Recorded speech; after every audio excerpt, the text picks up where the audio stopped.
Halo teman-teman, kali ini saya akan membahas drama Cina yang berjudul My Dear Guardian. Drama ini merupakan drama yang diadaptasi dari sebuah novel terkenal berjudul Run Finger Under Military Uniforms, karya dari Sezima Yi. Drama ini menceritakan tentang berbagai struggle dari beberapa pasukan khusus dalam menjalankan misinya. Nah, kali ini saya akan fokus membahas salah satu karakter yang menjadi anggota pasukan khusus tersebut bernama Tian Yong. Dalam episode ini terjadi kerusuhan yang disebabkan oleh suatu oknum sampai kayak menggunakan senjata seperti pistol gitu teman-teman, dan hal tersebut benar-benar mengganggu keselamatan warga lokal yang ada di sana. Nah, di sini Tian Yong membantu salah satu warga lokal yang juga merupakan dokter tim penyelamat hingga akhirnya Tian Yong ini pun tertembak. Setelah para perusuh tersebut berhasil ditumpas, para dokter di sana langsung melakukan operasi darurat kepada Tian Yong. Untuk episode ini sama kayak tadi, terdapat oknum yang berniat jahat dan mengirimi si cewek ini bom. Untung saja dua orang laki-laki yang merupakan anggota pasukan khusus ini langsung sigap, langsung notice kalau ada yang tidak beres dengan isi box tersebut, dan benar saja beberapa saat kemudian isi dalam box tersebut meledak dan menyebabkan kerusakan yang cukup parah. Nah, si cewek ini selamat karena dua orang tentara yang ada di sana tadi dengan sigap melindungi si cewek, sedangkan si para tentara ini terluka cukup parah. Jadi dari drama ini kita dapat melihat para pasukan khusus ini benar-benar mendedikasikan hidupnya mereka demi menolong warga lokal dan orang-orang yang ada di sekitar mereka. Ketika terjadi bahaya, nyawa mereka tidak lagi menjadi prioritas, padahal salah satu dari pasukan khusus yang barusan itu istrinya sedang hamil dan hampir melahirkan, namun dia tidak bisa menepati janji kepada istrinya untuk tetap selamat. Nah, dalam episode ini pun ini adalah Tian Yong, jadi dia ini sedang berhadapan dengan oknum yang sangat memiliki power dan merupakan pengedar narkoba yang selama ini selalu selamat dari penyelidikan. Tian Yong menyamar dan menyelinap ke dalam markas utama mereka. Tian Yong menyampaikan kalau tujuan dia ke sana adalah untuk bekerja sama dengan mereka. Jadi Tian Yong ini berpura-pura berada di pihak mereka untuk mempermudah dirinya dalam menemukan bukti-bukti kejahatan mereka yang selama ini berhasil ditutupi. Meskipun pada akhirnya dia ketahuan berbohong dan membuat bos besar di sana marah, namun Tian Yong tetap tidak menyerah dan teguh pada tujuan utamanya, yaitu ingin mengungkap semua kejahatan mereka. Tian Yong ini benar-benar disiksa tanpa ampun. Dia dilempar ke sumur lalu juga disuntik dengan obat-obatan yang sangat adiktif sehingga membuat Tian Yong ini sempat ngefly gitu teman-teman. Jadi kalau misalnya si Tian Yong ini tidak disuntik lagi, dia akan sakau dan merasa sangat ketergantungan, kecanduan gitu. Tian Yong di sini benar-benar menjadikan dirinya umpan, dan ini dia lakukan atas kehendak dirinya sendiri. Jadi para tim pasukan khusus ini kan sudah mengatur strategi untuk menangkap para penjahat tersebut, namun tanpa sepengetahuan mereka, Tian Yong ini sudah melangkah lebih dulu karena dia merasa sudah sangat muak dengan kejahatan yang mereka lakukan selama ini. Tidak berhenti sampai di situ, Tian Yong juga dimasukkan ke dalam sebuah sel, dan di sana ada dua orang yang sepertinya juga sudah kecanduan obat. Jadi mereka terlihat sangat buas, dan orang yang mengirim Tian Yong ke sana menantang si dua orang ini untuk menghajar Tian Yong habis-habisan. Mereka merasa sangat senang karena menganggap Tian Yong adalah makanan yang sangat mereka nikmati. Mereka terus menghajar Tian Yong tanpa ampun hingga tubuh Tian Yong ini kayak sudah hancur banget gitu teman-teman. Dan teman-teman Tian Yong sesama pasukan khusus ini tidak ada yang tahu kalau misalnya Tian Yong ini menjadikan dirinya sebagai umpan. Sebelumnya teman-teman Tian Yong ini tidak ada yang notice kalau selama beberapa hari terakhir mereka sudah tidak melihat Tian Yong. Saat mulai kehilangan kesadaran, di sini Tian Yong memimpikan kekasihnya yang seperti memberikan semangat kepada dirinya untuk bangkit. Tian Yong juga mengingat saat pertama kali bergabung dengan pasukan khusus, dia mengucapkan sebuah sumpah untuk terus menegakkan keadilan apapun yang terjadi. Jadi sebelumnya, sebelum dia disiksa seperti ini, si ketuanya ini memberikan penawaran kepada Tian Yong kalau misalnya Tian Yong mau bergabung dengan mereka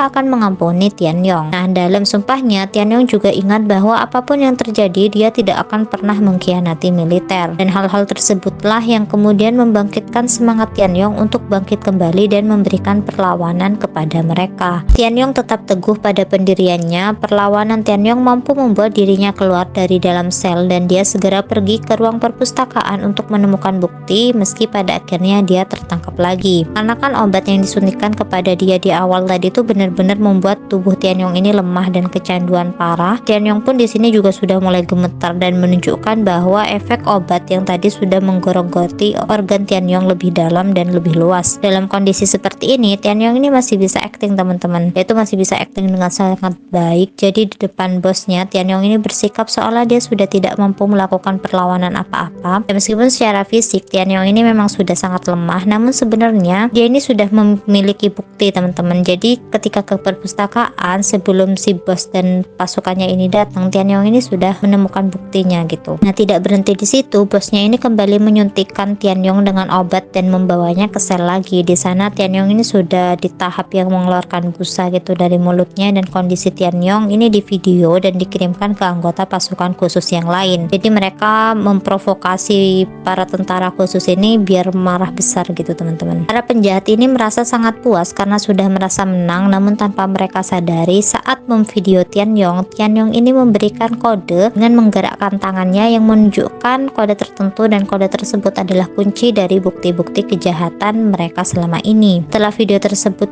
sampai kepada tim pasukan khusus, mereka segera mengambil langkah dan menyusun strategi untuk menyelamatkan Tianyong sekaligus mengungkap kejahatan mereka. Sesampainya pasukan khusus di sana, kondisi Tianyong terlihat sangat mengkhawatirkan. Tianyong langsung dibawa ke rumah sakit dan terlihat bahwa kondisi Tianyong sudah sangat kritis. Bayangin aja ya teman-teman, dia itu dilempar ke sumur, disuntik, dia hajar, disuntik lagi. Jadi bukan cuma fisik luarnya aja yang terluka, organ dalamnya pun sepertinya juga sudah tidak baik-baik aja gitu. Dokter menyampaikan kepada ketua pasukan khusus bahwa Tianyong ini mengalami shock berat. Dokter tidak dapat menjamin apa-apa, bahkan Tianyong ini mengalami mati otak gitu, teman-teman. Dan jantungnya si Tianyong ini berdetak karena bantuan alat pernapasan yang ada di sana. Teman-teman Tianyong mengabari kekasih Tianyong, dan si kekasihnya ini merasa sangat terpukul melihat kondisi Tianyong yang sangat memprihatinkan. Kekasih Tianyong terus menangis di sisi Tianyong sambil memohon agar Tianyong menepati janjinya dan bangun kembali. Dia masih tidak percaya dengan apa yang terjadi. Dengan terus menangis, dia menjelaskan bahwa dia sudah menyelesaikan membaca puisi-puisi yang direkomendasikan oleh Tianyong. Dia memohon kepada Tianyong untuk segera bangun agar dia bisa memperlihatkan kemampuannya kepada Tianyong. Namun Tianyong tetap tidak bergeming. Nah, sebelumnya ternyata si Tianyong ini juga sudah menandatangani sebuah surat donasi organ di mana dia bersedia mendonasikan semua organnya untuk orang yang membutuhkan ketika nantinya dia sudah tidak ada gitu. Nah, dokter menjelaskan hal tersebut kepada ketua tim khusus tentara tadi dan meminta persetujuannya untuk menandatangani surat pelepasan alat bantu pernafasan yang selama ini menunjang hidup Tianyong. Dengan segala pertimbangan, semua sepakat untuk melepas alat bantu pernafasan pada Tianyong dan segera melakukan operasi organ untuk didonorkan kepada orang-orang yang membutuhkan. Semua dokter dan tentara berbaris untuk memberikan penghormatan terakhir kepada Tianyong. Semua orang sangat terpukul melihat Tianyong yang terbaring, dan bahkan sebentar lagi mereka tidak akan melihat Tianyong untuk selamanya. Kekasih Tianyong yang seakan tidak rela untuk melepas Tianyong berusaha untuk mengejar Tianyong, namun ayahnya memegang tangannya seakan memberikan isyarat untuk mengikhlaskan Tianyong.